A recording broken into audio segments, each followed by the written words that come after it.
how do you define a miracle? I suppose there's this official definition of a miracle, like some event that's out of the norm, has some criteria. And then there's this spectrum that goes back of, the sun setting every day is a miracle. The meal set before you is a miracle. Those are, for sure. In Matthew 14, Jesus performs a famous miracle, taking 5 loaves of bread and 2 fish, giving thanks for it, breaking it, and then giving it to a crowd and feeding over 5,000 people. That is certainly a miracle. Yes, a miracle. But I think the miracle started much earlier in the story. Matthew tells us that Jesus had been with this huge crowd of people, teaching them, he was needing to take a break. So Jesus went out on the lake to take a break, and the crowd followed on foot along shore, chasing after him. Yeah, it's absolutely understandable that he needed a rest and to recuperate from the exhaustion. It also makes sense that the crowd followed him, searching and wanting more of Jesus. But really the key moment is when Matthew says Jesus saw the crowds and had compassion on them. Yes, and that's the starting point of the miracle. This food miracle that takes place is about compassion. Think about what compassion is. It begins with seeing. And Jesus saw the crowd, he saw the individual people, and he was then moved to care for them.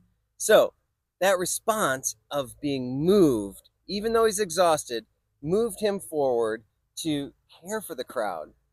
He didn't express frustration. He said, "Oh, I have compassion on them." Yeah, when Jesus saw the crowd, he cared and he took action. So Matthew says Jesus went to the crowd and he healed them.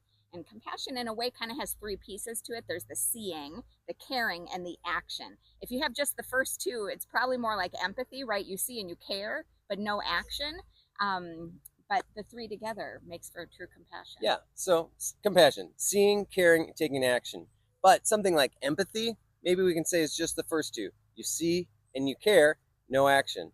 And then apathy, you see and then you don't do anything. You don't even care, right? And I think we all want to be compassionate people, but that compassion requires action.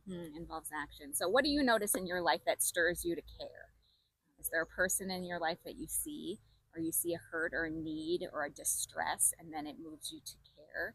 That next step of taking action is really where compassion resides. Making the phone call, writing the note, bringing the meal, taking someone out to lunch, scheduling that walk.